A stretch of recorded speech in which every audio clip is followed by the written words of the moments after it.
Hello, and welcome back to the 2021 Honda Scouting Grounds. We're getting ready for our second game of our finals between Team Cloud and Team Mountain. Team Cloud, decisive game 1. Yes, and this is why these two teams are in the finals, but more specifically why Team Cloud was the first place throughout the group stage.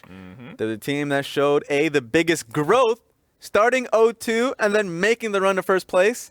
And then, as you can see, just really smart play from the team. We talked about the coaching staff just a little bit at the very beginning, and you know, a lot of props to them. TSM Gunaso, that was with the team from the very beginning.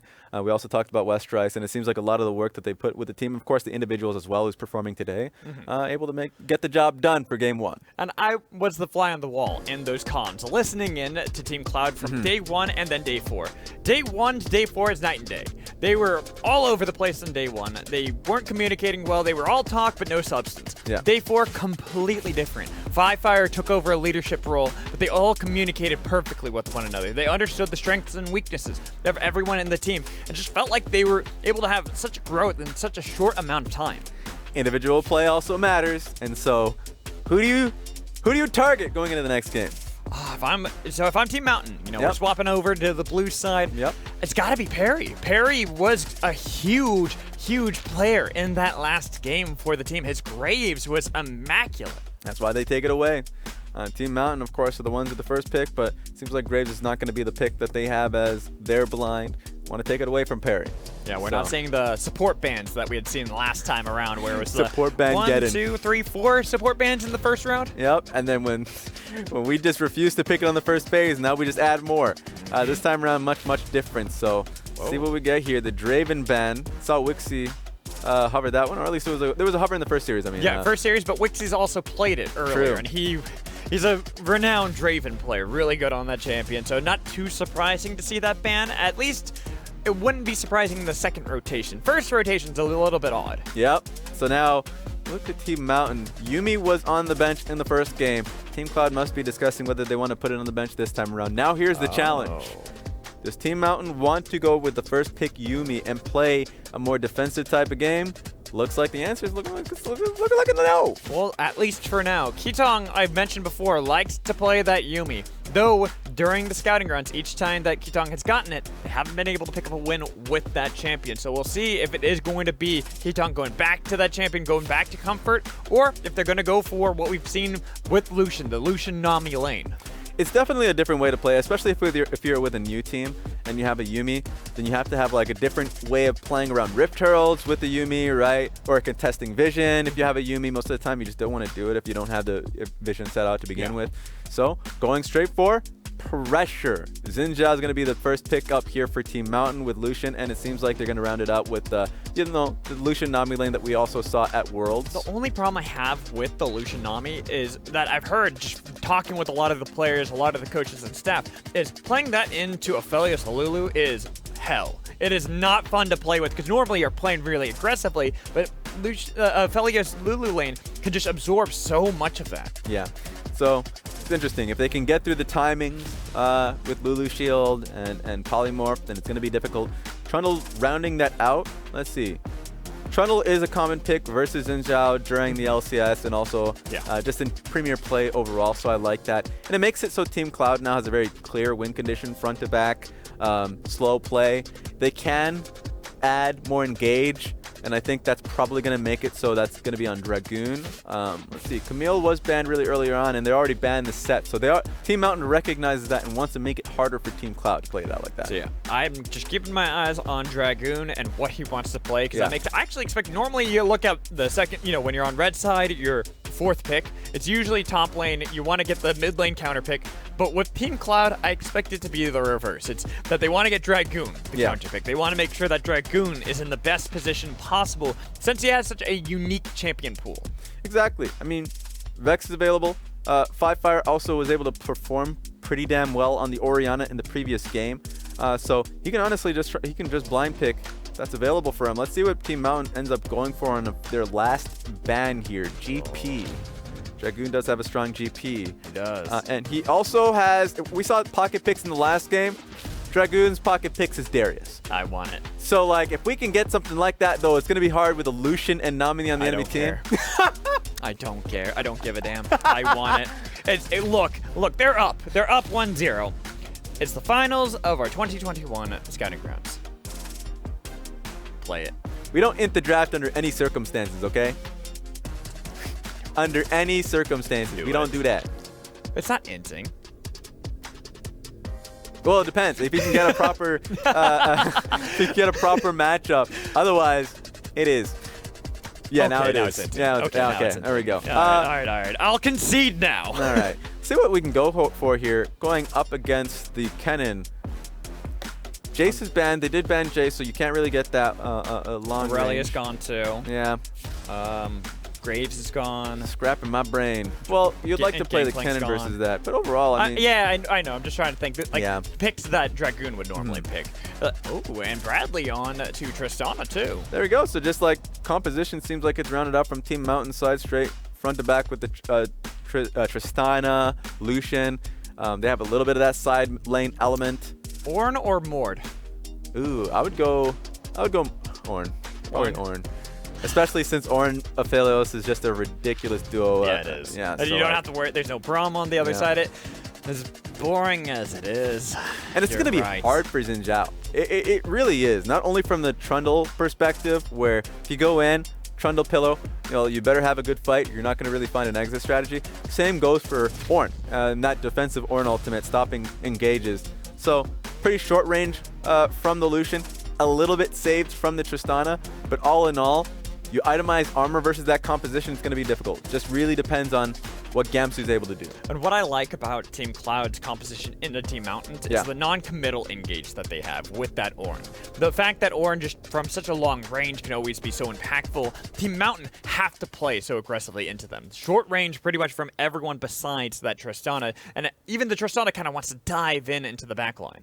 It is going to be hard for the side of Team Cloud to ever just follow up on an Ornn ultimate, right? Like, if an Ornn ultimate comes through as an engage, you really don't have that.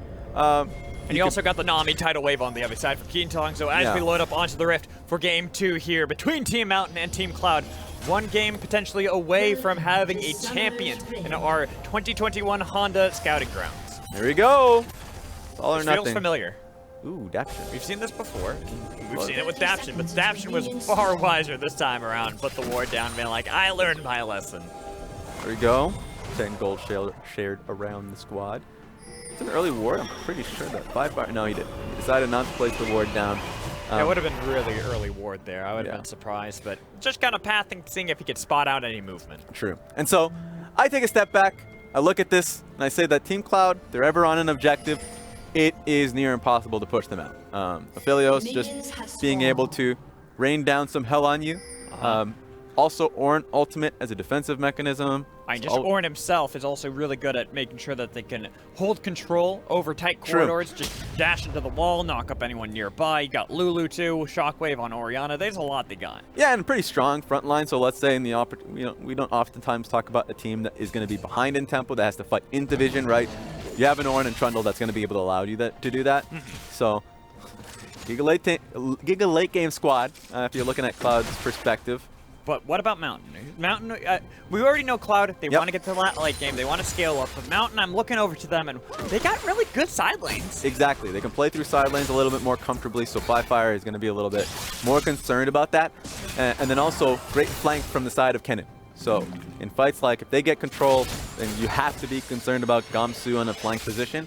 And even if they don't have control, then you can't necessarily engage on that team too deep. So that's something to look forward to. This might be a little weird, but remember when skirmishing was like all the rage? When we saw lots of Olaf, we saw lots of Xin Zhao. That was fun. That was a lot of fun, but Mountain's draft kind of gives me those vibes here, where they can set up a lot of the skirmishing actually through players like Bradley and Winston.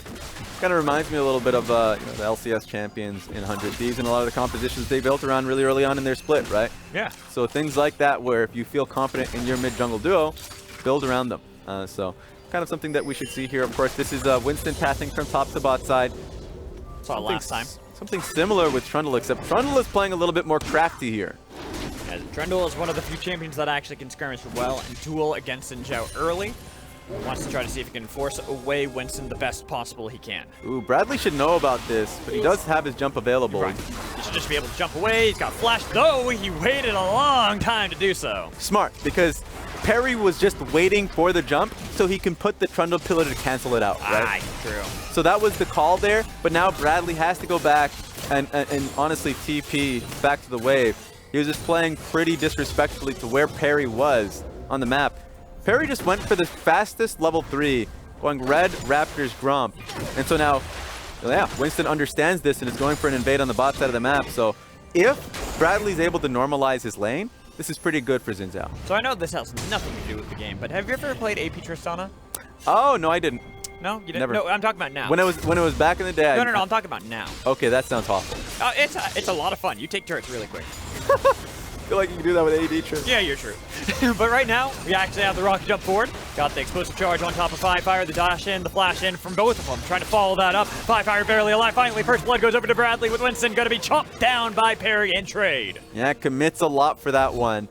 Winston wanted him dead, and he couldn't get Bradley. Couldn't get the reset. Imagine if he was AP. It would even be worse. No, rocket jump. The damage you get from that. And the rest would be awful. Hi, touche, you got me there. But you know what? Still getting the kill for Bradley is going to be big, even though Perry does invade and take away a lot from Winston. Exactly, and so really good call out there. Taking stock of the jungle. Yeah, level advantage there from Perry, but Perry's going to have to go back, go for his Wolves, Raptors. So he's got a lot to work with. He's got a lot of XP he can get there, a lot of gold. He's already picked up the Sheen, so it's going to be even quicker. True. And his Gromp is actually spawning right now, so it wouldn't even be weird timings based off of the early clear that he had.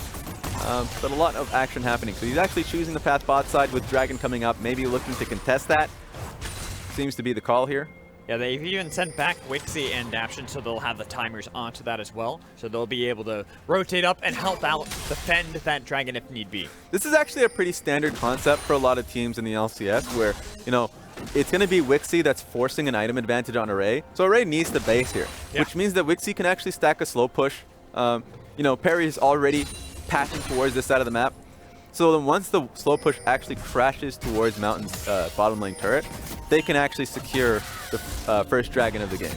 So Array's got to be there. Yeah, catch it. It's like one of those concepts that it's nice to see, especially in this event, because that's the whole goal, is to be able to kind of instill that in a lot of the players who are up and coming, looking for that opportunity. I want to see if it's able to be solidified from Team Cloud. Because right now, Wixie hanging out in this bot lane, trying to set up, slowly clearing it out, you know, just moseying on over there, farming up like a good old farmer. Yeah, he's just getting the slow push that we were talking about. Because the alternative, if Array doesn't want to base, is that he's just an item down. Yep. Will never be able to fight you, and so you get the Dragon anyways. Exactly. So no matter what, it's a lose-lose for Mountain. So you might as well send Array back, let him get that Noon Quiver so he can get into the bot lane, catch the minion wave, and they can even try to contest possibly, pushing back and forcing a fight onto Wixie and Daption, except for the fact that Perry's nearby. The best thing that you could do is try and thin out the wave, but not get it slow pushing in the opposite direction, unless if you feel confident with Winston being in the area. He is in the area. Seems like now Fire is going to be able to push this one out. So I'm interested to see. That's the only problem I had, is the fact that Fire actually had a bit of an advantage on that mid lane, and now Winston, he just gets caught out, blown up by Wixie, even though they got a lot of damage and didn't get the kill and trade back. It's gonna be the flash in with a knockup and a nice call. The Forge God coming in from Dragoon with the slicing maelstrom. A flash was interrupted by the shockwave so they can take down Gamsu. Yeah, all right. Gamsu came in with the flank that we were worried about, but was targeted instantly, and so that's looking pretty good from Team Cloud off of what was a crazy back and forth. Sure, Wixie dies off of the back of that one, but they get the kill on both Winston and Gamsu at the beginning. Oh, their play's not over. Rinse and repeat. They see that Array and Kitong are too far out. They've got a level 6 pinned. Array, and here he is pinned in the ult coat. Perry's all like, okay, I'm cool with just flashing on top of you. Chomp, chomp, brother, and take the kill on top of Array. Kitong's got Winston on the other side to try to escort him out to safety, but he's about to be made into mincemeat and chopped into some sushi, and there he goes. And now that is Cloud9 being able to take up a big win in the bot side of the map and now go for the Dragon that they've been setting up for. Huge play. Mountain wanted to stop what was happening and could not execute. This feels familiar. This feels like what we saw in the last game. Mountain trying to set up these plays, but Cloud answering perfectly in kind. Now it took quite a long time. The next objective is already ready, up and ready. Wow. With these timers for Mountain just are rough. So you are, let's see if Bradley can get any decent damage. Should be quite a bit. Yeah, just getting a little bit of damage onto Fire. That way they can now rotate up towards that Rift Herald. Yeah, take a look at this. Wixie and Daption already moving up towards top lane. So looks like that's already going to be the focus. But yeah, Array and Keitong thinking that they can try and get a kill on Daption or just get the wave in. Either way, Cloud stays on the map longer than Team Mountain expect. They disrespected. They thought, hey, they have the back because they've got low health bars, but that was only a couple of them. Fire and Perry were perfectly fine. Yeah, they're just playing it safe here. Sure they can chase a little longer to get the kill on a Keitong. Sure, you already have the kill bot side when we saw the flash chomp from Perry. Looks awkward. Well, let's see what we got here. Was that fight secured by Perry? I think it was. And now they've got the fight. It's going to be the Crescent Strike, and here comes the Call of the Forge God, knocking up 2. Shockwave onto them as well. Array, Keitong are so low. It's going to be the first kill on the Winston, followed immediately by Array. Keitong, he's swimming away, but Perry's on the hunt. Bubble to scare him off, but the flash in from Daption takes him down. Bradley hanging out right there in the brush, but it's going to be the blast going away for both Daption and Perry. He's just sitting there waiting, seeing, hoping that they don't go into the bush, but he does have a leap away. But this game is now just snowballing once again in the Cloud's favor. And Wixie is there to pick up her plates that, remember, it's still 9 minutes into the game. This is just getting worse and worse for Mountain. It's only 9 minutes into the game. Yes. It does not feel like that with how things have been going so far, and I was wrong. Winston was able to secure the Rift Herald. Gomsu picked it up, so they have the eye and they have something to play around. But like you said, it feels like a snowball is already rolling and it's not for Mountain. Yeah, and I mean, it's in all the right hands here. You see the gold already there for Wixie. Same goes for Perry, who is going to be a chunky member that they can play around. Just want to see now what the answer is going to be from Team Mountain, because, you would expect the person to be starting a lot of the plays, being in Winston, he is far behind, it is what happens, it's how it goes. But the person who's still, doing really well is Bradley. Has a sizable advantage over Fire, and once he takes it to side lane, you could be a lot more confident playing through that side of the map. Well, and that's the thing that we talked about earlier, isn't it, Rats? That Mountain have good split push potential. They can set up 1-3-1s really effectively, which will mitigate what Cloud have drafted for themselves, which is all about their team fight. Yeah, they're praying that the soul is going to be Cloud. That's at this point, knowing that Cloud has already gotten the first dragon and should feel confident picking up the next few. If they have any wiggle room of playing towards side lanes, great. Otherwise, worst case scenario, it's an influential Drake. Like a good example would be like it's let's see, Mountain. It would be a Mountain Soul, and then you have to play team fight into a stronger team fighting team. Yeah, you just don't have that burst damage. There's no real way to cut through someone like Dragoon with the Mountain Dragon on top, Mountain Dragon Soul on top of him as well. Then you got Lulu to buff him up, though. Fire getting caught out here by Winston. The Shockwave misses completely. Easy kill for Bradley. Great flash there from Winston, and you're right. Bradley saw the pick, went straight for it as Fire was trying to go topside to help his team out. So Winston gets caught out by Perry, who's chasing down with the Subjugate already popped, and a Wild Growth on top of him too. Munches him down and easily eats him alive. Looking for Keitong and Array, who's pretty far. The chase comes in. The exhaust used. Another chomp. The sushi being eaten by Wixie this time. Bradley Gomser on the other side. They've got that Slicing Maelstrom. Jump in from Bradley. Waiting for the TP coming in from Dragoon so they can re-engage with Call of the Forge God. Nice pillar. Get Bradley too. He's bounced around in the bouncy castle for killing spree out of Wixie. It's a tragedy. The moment that chunky shield went on towards Wixie, Bradley didn't want anything to do with it, and the TP coming through from Dragoon just solidified it. He's hoping at least the charge will take down the structure, but can they get it? Chop, chop. No! Heartbreak. Ain't nothing going right here. Nothing. Well, for Mountain. Everything's going right for Cloud. There we go. They are living on Cloud 9 right now because they are happy with how things have been going. Sure, a couple plays haven't gone perfectly for them. Firefire getting caught out by Bradley, but Wixie right there dodging away from Winston. Even a TP too. The attempted dive. We've seen this before. Don't dive, Wixie. It never works. And Firefire's here. The flash away from Array, but the Clockwork Windup picks up the kill onto Array. And Firefire, he is going to be happy with his first kill of the game as Winston and Keaton continue to fight back against Wixie and Firefire. Locked in the alcove, trapped there for days. The shockwave back in and the kill for Wixie. This is a long Let's stop fight TPing here, into this play, guys. God, they just do not stop. He's got Slicing Maelstrom, but the damage coming in, the flash in too. Wixie's got a shield. He's finally shut down by Gamsu as Daption gets hit up by the bubble with an Ignite ticking onto Gamsu. Command attack, killing spree for Daption. Oh, look, they're trying to do anything. They are desperate to find gold into their pockets, and so the shutdown does go down, so Gamsu is able to get a little bit out of that one from Wixie, but yeah, this game has gone off the deep end. And Team Cloud still has the pressure on the map with Drake still up. So Perry, he knows what he's got to do next. What's that? Take that Drake. Simple. It just feels like every play is a winning play, especially if you are just this far ahead. So I can understand the pressure Team Mountain is under these circumstances. They don't really have a winning play. It is just on Bradley. The only solution, it feels like, is to play a slower game. And worse for them is that this game means everything for Scouting Grounds. Cloud win this, and they win our 2021 Honda Scouting Grounds. The first time a Team Cloud would have ever won, as Mountain now getting aggressive in the bot lane. Array taking the damage. Perry is massive on this Trundle. You can see the damage on that one. That man was shooting BB guns. It was pretty rough. And so, you're right. I mean, this is all for the championship.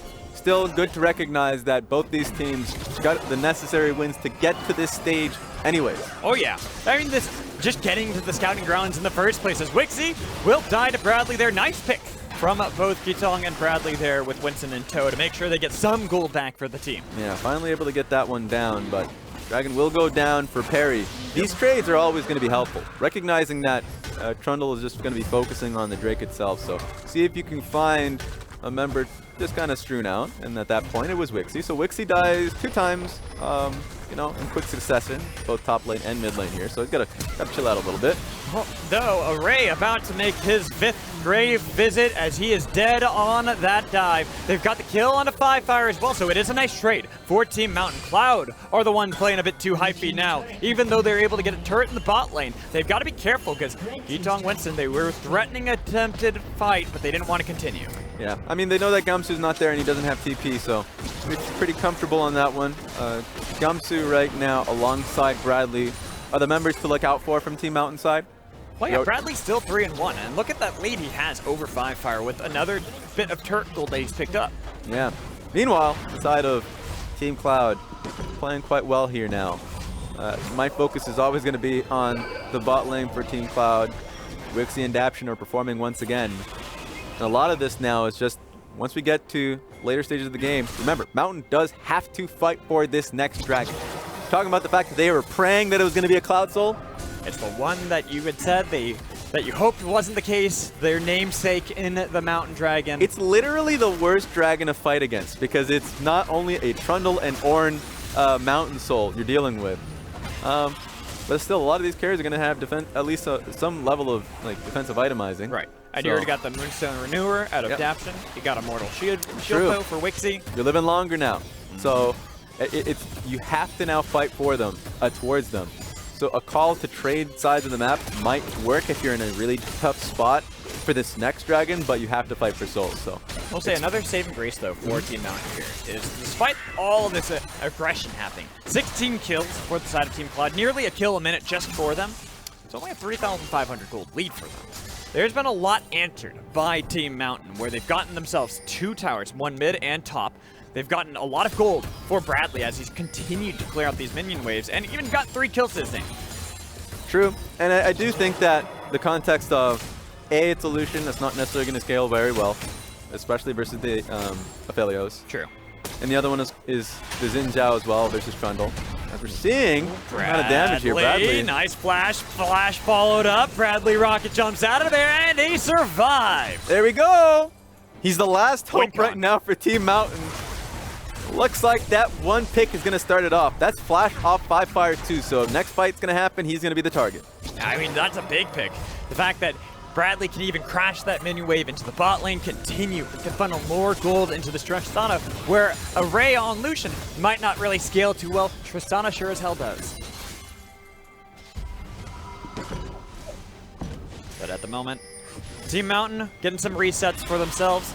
Need to spend some of the gold that they've gathered for themselves in many lanes, such as Bradley picking up that Zeal. Gonna look a lot stronger. They've gotten a lot of their mythics now completed on their side, so they'll be a bit more confident looking for these fights into Team Cloud. But still, this is why we were worried for Mountain. They have to set up split pushes. They're not about team fighting, even if they have a cannon. Yeah, and this is the tricky part about this, is that even if Gamsu is able to get the full wave pushed out topside, like pushes 2 next waves, right? Dragoon doesn't feel any pressure of answering those waves. He's willing to sack minions right now. He's a horn. To just secure, exactly. Not only that, but also just to secure the 3rd dragon for Cloud. So let's see if there's any response here from Team Mountain. It looks like they're going to try and press through mid lane. They want to get control of it. So They've even got the Rift Herald on parry if need be, to make sure they fully control wherever they need to, probably mid lane.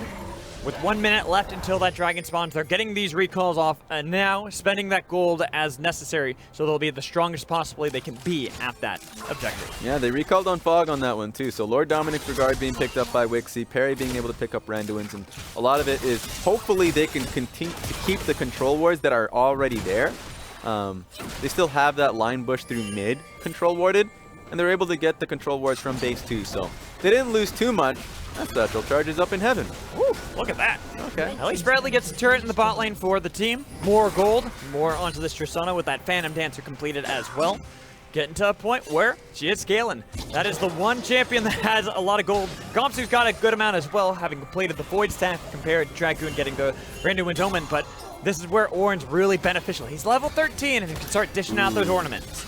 Remember, they conceded this mid lane wave, so now Team Cloud is going to be comfortable taking 2 turrets.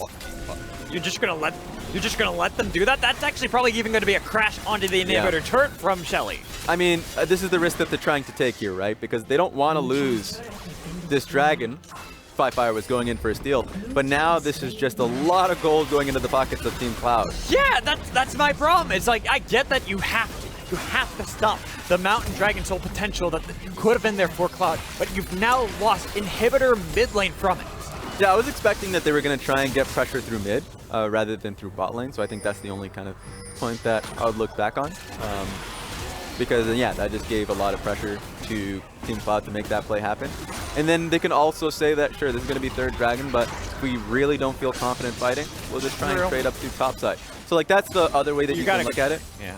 But Team Cloud just went for the full punish there. Sure, they're not going to be on 3rd direct, but that's a lot of now gold on towards Wixie, who was a part of all of that. Well, and this is where I have to praise Team Cloud, their conviction with these calls. Saying, all right, we're trading this. We're going to get as much as humanly possible. And unless they contest us, we're more powerful right now. We dare them to fight us and contest that inhibitor. Yeah, and I want to see if Team Cloud can be a lot more aggressive from this point forward. When I say this, they have inhibitor down for Team Mountain through mid lane.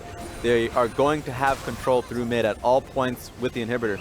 So now maybe you just go for Baron and force Team Mountain, who's insanely far behind, to fight into you. I think that might be the call here to kind of speed up the pace of this game. As at the moment, Cloud have at least corralled Team Mountain back towards their base outside of Gamsu, who's left on an island. Not really going to be matched by Dragoon, because Dragoon does not really care too much about these side lanes. Care. No, not at all. He wants to be a part of the team. He's going to be level 14 soon, give another ornament out to someone.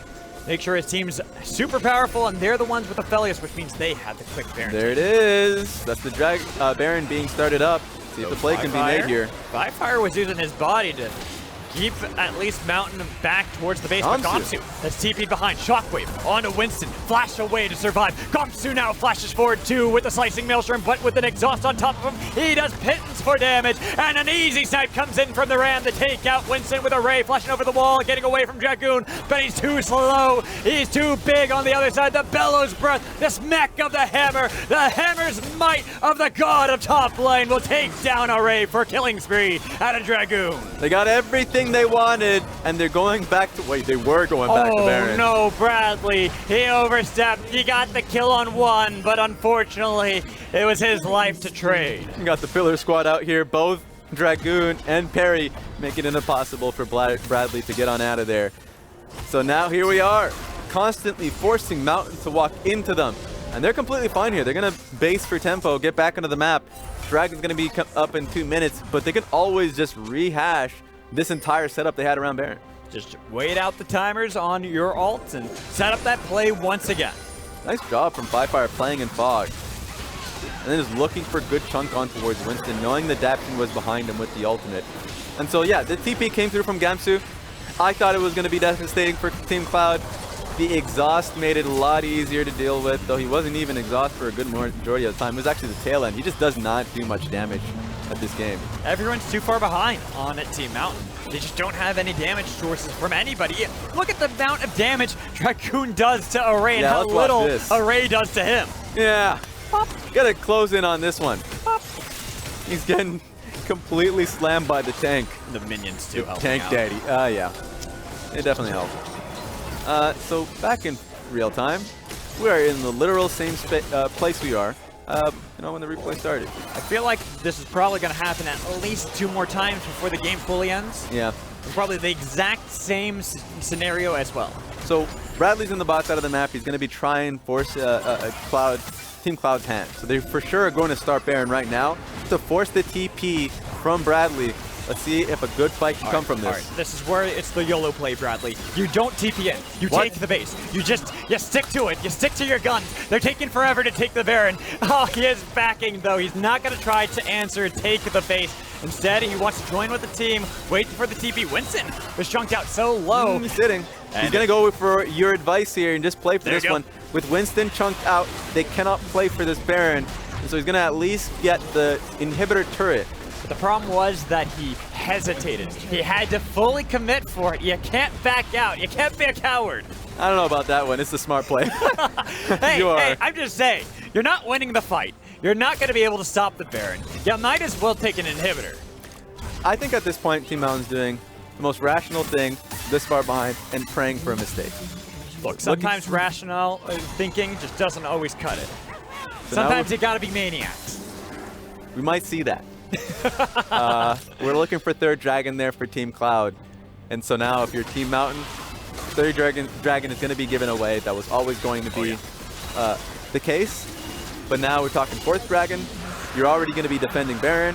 See if they can find the little bit of magic that we saw in the first series of the day. See, this is where AP Tristana would be really good, because you could just take the inhibitor and you could take the turret without minions. I'm just saying. I'm looking at you. Yeah, so are a lot of people. A lot of people worry about me, but it's okay. You know, I just say random things and hope they work. They rarely do. Sometimes creativity goes too far. That is factual. As right now, we aren't seeing anything too creative out of Cloud. They're just going for the simple play, pushing bot lane, waiting for minions to crash it. Same thing that happened in the last play happened in this one. Bradley, TP, up top side. Okay, this isn't going to work because they got Baron. You're not going to be able to base race them.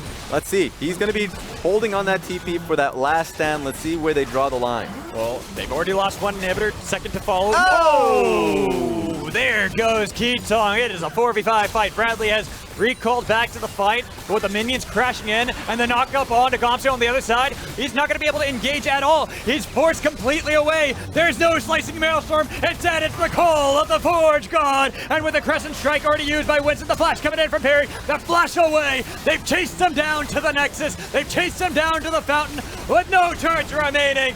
Cloud will be your 2021 Honda Scouting Grounds champions. With confidence. And with it, that was 2 games of just shellacking on that one. That was Team Cloud making a statement. Beautiful performance from all of them. I thought they played really well around the advantage that they had consistently. It was nothing like the first series of the day where it felt like the team that had the advantage in Team Cloud was the one that ended it and had great vision control. Hats off to them as champions. I mean, hats off to them as well just throughout all of Scouting Grounds. The growth they all had as a team. You can see how that, we've talked about it several times, from day one until now, how they started without a single win. It's funny. Team Cloud, they came in that 0-2 comfort spot, and they ended up winning the tournament as a whole. And I think a lot of people are going to be giving credit to, of course, like they can give credit to each member here. I thought that, you can talk about Five Fire winning a second Scouting Ground champion, if I'm correct. Wixie, of course, being Wixie and Daption in the bottom lane that were holding it down. Great back and forth team fight. Perry, like we can go down the line. Dragoon, right? A lot of positives there for the team. And I hope that a lot of people are going to be able to watch the journey as a whole. When the VODs come out, because it felt like, as we said, it started out rough. They came in weak, but then grew and grew, and that goes to show what these players have to show in the future. Right, and that's why even like trying to figure out who would be MVP for this team is just difficult, right on the surface. Because you look at Game 1, Game 2, we said how Perry was someone we had our eyes on because he just barely was above the rest in Game 1. But that was just barely. Even in this game, Perry was amazing on that Trundle. He was. But Five Fire shot I calling, like myself some good Trundle players. Yeah, I honestly love Trundle players that know how to play the champion properly as well because of the amount of damage he can get as well as the tankiness he has. But Wixie and how he was with his positioning, same with Five Fire to keep them away from the Baron at that one point was great.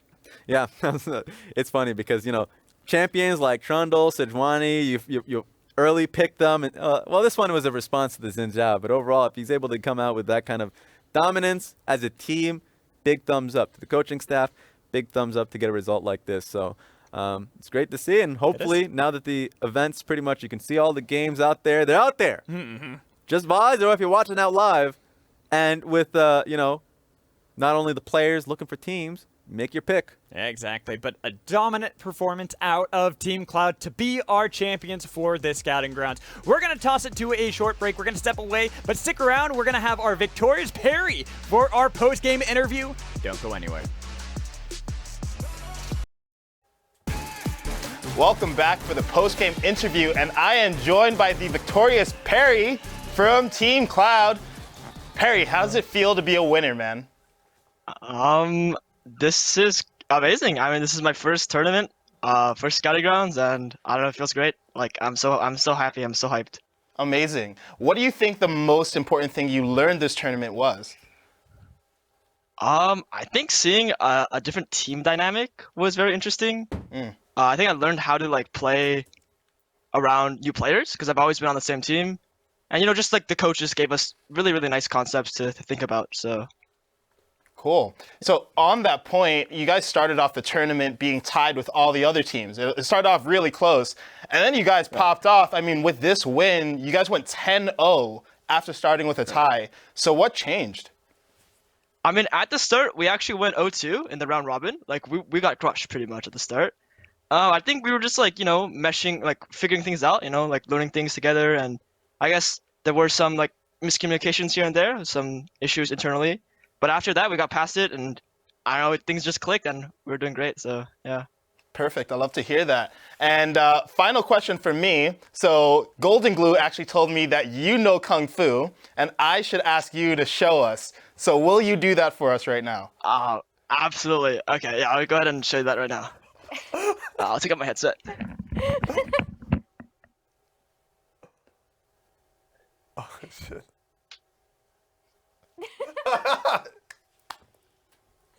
Whoa! Oh my god! Oh my god! Okay. So good. Wow. Okay, that was. Oh my god! What? Okay, you're actually just too good at everything, apparently. Perry, that was amazing. Yeah. Thank you. Thank you. So congratulations on winning, and congratulations on just being an amazing human being, apparently. Have a good one, man. Thank you. All right, take care. Wow. All right, so we're back at the analyst desk. After that, I don't even know if we can break down the game. Yeah. Like, how do we even follow that? Well, we can't. I'm very glad that we got that to happen. Thank you, Grayson. I've already seen it once, and now to get to see it twice, it was just as good. It was maybe even better the second time. That's nuts. So how I knew he did Kung Fu is we interviewed all the players for Scouting Grounds, and that was just his fun fact at the end that he did Kung Fu for 12 years. And Joe, the guy I was interviewing with, was like, "Can you show us something?" He showed us that. I was so amazed. I was like, "That's so impressive." Kid now. Yeah, it's signed him right now. That was even crazier than I imagined. But in terms of following this up, let's bring it back to Earth with the draft. Yeah, okay. So talk to me about this draft, guys. It felt like this was a pretty one-sided game, but it felt like it was one-sided in a different way. So tell me how this happened. Yeah, I mean, to me, this game was pretty Draft gap from red side. I think the Trundle into Xin Zhao pick I really liked. It's a really nice counter pick. Trundle really counteracts what Xin Zhao wants to do. Xin Zhao wants to go in, have heavy skirmishes. Trundle punish that. He steals your armor, he steals your attack damage, pillars you from leaving, and kills you, right? I think the team comp was so easy to execute. You have Aphelios, Lulu, Orianna, and then you have Ornn and Trundle to pair that. So some of the best tanks and setup for the best carries in the game. Blue side's comp, they had like one source of AP. Who's going to kill this Ornn? This guy's going to stack armor. Yeah, it was draft gap. I also think, like we talked about, okay, like if you lost a game, right, like why would you want to go blue side? And it's to draft kind of your comfort. And especially in a situation like this, it's actually great to see a team understand the power of red side with counter picks and still put together a team composition that everyone was obviously very comfortable with playing. And also, Grayson already touched upon, has a really, again, ease of execution. This is something that's very easy to execute as long as you're communicating on like a base level. Yep. To go into detail, they got a counter pick on 3 pick, an uncounterable blind pick on 4, and then a good counter pick on 5, right? So they got so much value from red side. Absolutely. And it felt like, you know, basically the whole game, besides just having the draft to counter Mountain's draft, it felt like they also had the option to counter their plays on the map by just having really, really well-coordinated team, as we saw from Fire's plays here. Yeah, this was just a great TP defense by Fire, helping his boy Wixie out, and ends up getting 2 kills here on the return. Yeah, I mean, I think like the other thing with Cloud, like we talked about their ease of execution, stuff like that. But the thing that, again, still really impressed me about this team, especially for, like Perry said, like we weren't getting, you know, we weren't communicating that well at first. We just didn't have our stuff together.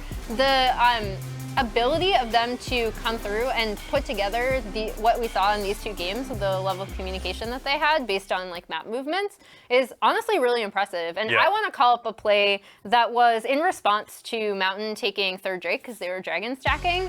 This is a play that I don't even see like all professional teams do, right? Like you are trading this play essentially. They recognize, you know what, we're not going to fight for that Drake. You have Fire there in case he gets like the off chance Orianna steal, right? But you then have this Herald that goes all the way in. You take the mid inhib so early. It opens up so many options for them. It gives them so much control over the map.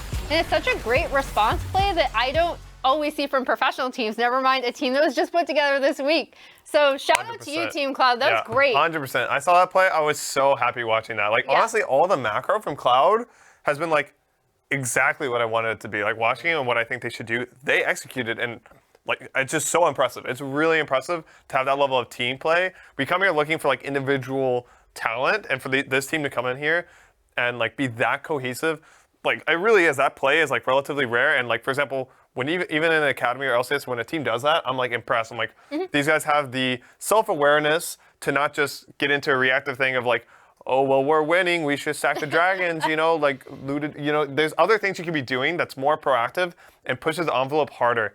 And they did that. It was really nice to see. Well, you heard it. If there's any organizations looking for a pre-built team that's already really good, we have one right here. Yes. But focusing back on individual players, we do have some superlatives to announce. The first one is best laning, and it's actually going to go to Bradley. So let's first check in with Space Ghost to get a little background on this standout player. Bradley started off this year kind of with a bang, especially in terms of competitive play. He was with Bethany College during the League of Legends College Championship, and they exceeded expectations by far by coming in 4th place. A lot of that has to do with Bradley and his style of play. And during the spring, instead of competing in Proving Grounds, Bradley decided to focus on individual play and grinding in solo queue.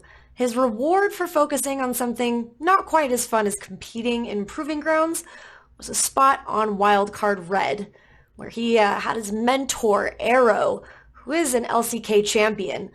Bradley spent a lot of time learning from Arrow, from what we can tell, and it's been a really wild ride. One thing I do want to say is that everybody I've ever talked to about Bradley has always had some sort of anecdote about how Bradley has absolutely just decimated them on the Rift. And that's kind of how Bradley's playstyle is. When he gets going and his lane phase has become near perfect, he becomes completely unstoppable. What makes Bradley so unique is that this year he was mostly playing for fun assassins, those really high mobility champions that are really fun to play. But over the course of the year, he started to adapt to control mages and strong side laners, and this has made him nearly impossible to crack, especially during that lane phase. I had the pleasure of meeting Bradley face to face at Gateway Legends, a college tournament run by Maryville University, the #1 League of Legends esports program in the United States.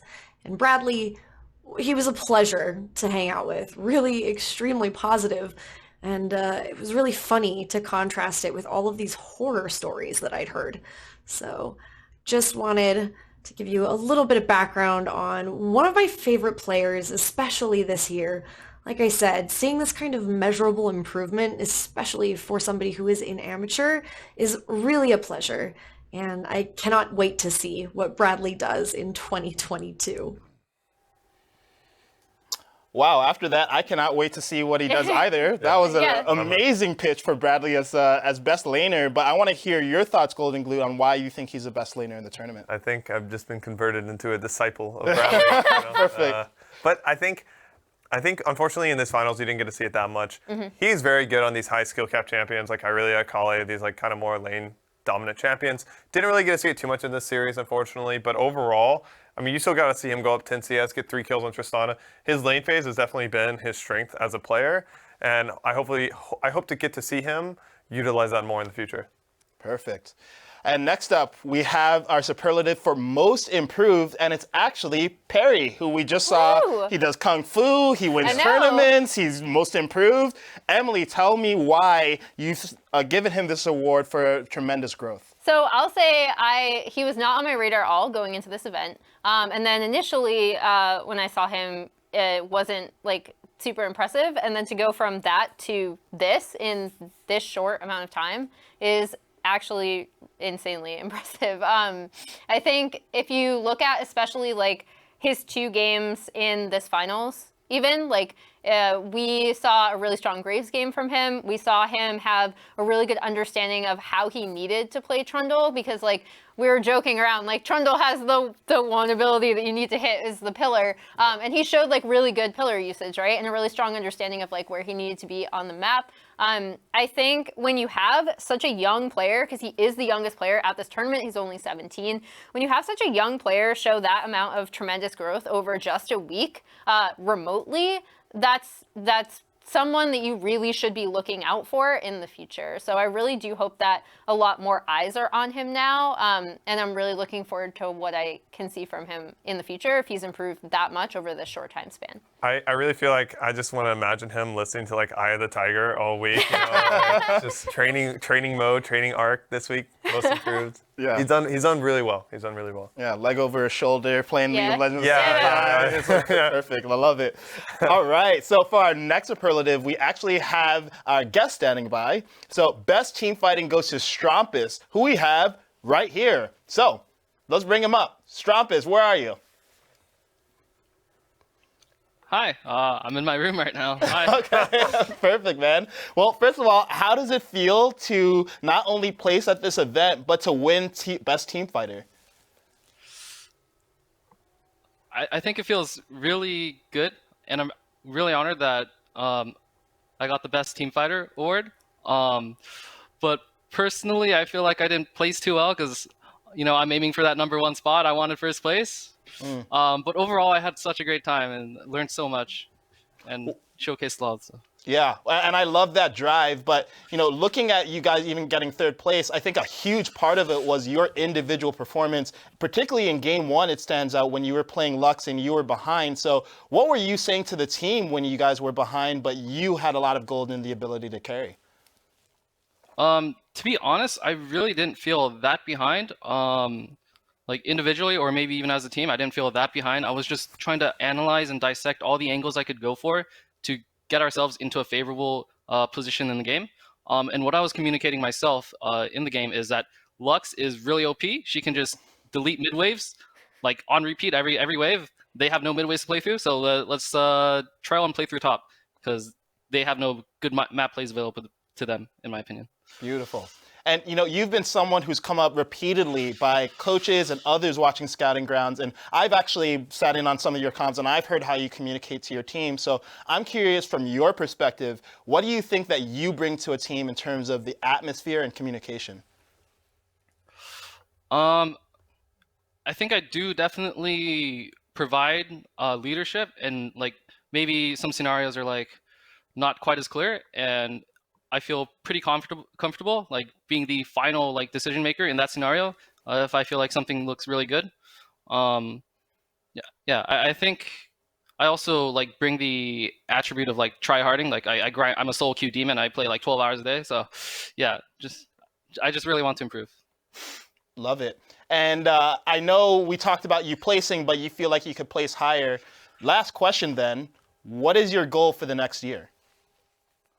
My goal for the next year is, hopefully I'd like to get into Academy and then dominate Academy and go LCS and maybe even Worlds within the next year if I accelerate that much. But obviously, small steps. I would like to get Academy first and just really improve because I feel like there's so much more that I can learn. Love it, man. Love that hunger. And thank you so much for your time. Congratulations on getting Best Team Fighter. And thank you for being willing to come back on to talk with us. Thank you for having me. All right. So, straight to Worlds from Scouting Grounds. So there's one thing he said there, outside of just having the hunger, which I also appreciate. There's one thing he said there that was really interesting about communication systems, and he pointed out that he's the type of person who can follow up on something that someone says and kind of be a deciding vote almost. And a lot of times things are happening so quickly in League of Legends that you need to make a decision and you need to make it very quickly. You need to make sure everyone's on the same page. And so if he is that kind of person who can be like a decisive voice that's siding with whoever is making the play and gets everyone to, convinces everyone to play together as a team, it's actually very, very valuable to have on a team. Absolutely. Now, Golden Glue, when you think about putting a whole roster together, right, and Scouting Grounds is a unique opportunity to see the comms, how much do you balance, okay, this person is really mechanically good versus this person's a leader? Yeah, well, to be honest, that answer is kind of difficult because it really depends on the team that you're trying to craft, right? If you already have a team, you can't just put like 5 leaders on the team, right? So it really depends on what positions you already kind of have filled. Obviously, it's good to be communicative and like be able to talk to someone, but how much that is valued really depends on which team you're trying to get on and what that team needs. Because sometimes you don't actually need them more. Like I think it's generally, it's kind of surprising to people that sometimes actually being quiet can be a good thing. And it's about finding a balance, but to have the capacity to lead and to kind of have your emotions be contagious to your teammates is definitely a bit rarer and more valuable, I would say, in a general across the board. Got it. Well, speaking of balance, let's talk about someone who's completely imbalanced. This is the moment I'm sure you've all been waiting for. It is time for a 2021 Honda Scouting Grounds MVP, and it is Fire. Now, Fire has not only won the tournament, but he's won the MVP for his individual performance. And we are going to talk to him directly to get his view on his performance over the course of this event. Hey, Fire, congratulations. Thank you so much. How does it feel? It feels amazing. You know, I came into this event with pretty high expectations for myself. So to see them, laid out before me that I achieved all my goals, I can't ask for anything better. Beautiful. And yeah, this is now you winning Proving Grounds and Scouting Grounds. And this particular event didn't start off that hot for you guys, but then all of a sudden you went on a 10-0 tear. So what do you think contributed to the turnaround? I just think it was every single member of the team being willing to show up every single match, show up to every single scrim, practice, listen to the coaches, try to develop as much as we could. Because it was a rough start. We were down 0-2 at the beginning of group stage, but then, like you said, we haven't dropped a game since. But yeah, really, I just think every single individual member of the team just kept showing up, kept putting in the work, and that's how we got here. Beautiful. And thinking of, what it looks like to put in the work, it seems like you not only put in the work in terms of your individual play, but you also appear to be a leader in comms. Do you view yourself as a leader typically in these situations, or did you think it was just a product of this dynamic? Yeah, so I mean, I think it's a little bit of both. I'm a player who has always been quite vocal, but a lot of times I've been on extremely strong rosters, playing with the likes of Viper and Onda and Spring, things like that, where maybe I take a bit more of a backseat. But, coming into scouting grounds, not everyone here has the same level of experience that I do. Not everyone, has, the same confidence in themselves and in their own play to be able to speak up. So really, I definitely decided to try to step up, but at the same time, help get my teammates into a position where they're confident enough, where they're comfortable enough to, have their own voices and make their own calls. And, I really think it's shown through, especially with Perry. He got the Most Improved Player award. At the beginning, he was a bit flip-floppy. He didn't really know what to say. It was he was constantly saying oh, fuck, oh shit, my bad. But at the end, he was just calling can we go? Can we go? Can we kill him? Can we kill him? We can win. And, you love to see that kind of transformation. I do love to see it. So now thinking about everything you've shown us over this last week, you winning MVP, you winning the tournament, you elevating the people around you, what kind of statement do you feel like you have made about the kind of player and person that Fire is this tournament? Yeah, so, I think I've just reinstated myself. I won Proving Grounds in the spring. I took a break off in summer, and there were some people humming and hawing well, he took a break. There are some up-and-coming players that are really good.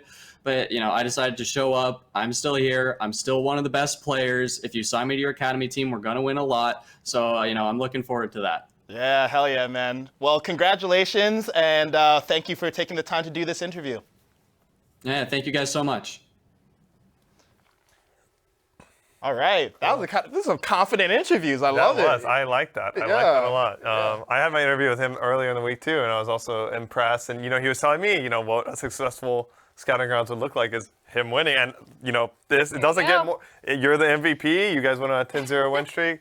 I want to see Fire, Perry, and Academy on a team together. Nice play, It was really cool to hear him bring up Perry, actually, because I was wondering about what their dynamic was, since they both decided that they didn't get off to a great start. And then to have Perry, who's someone who is obviously skilled, but then inexperienced compared to Fire, and having that be your mid-jungle duo is actually, really, really important just for the way that League of Legends works. So it's cool that he brought up that relationship.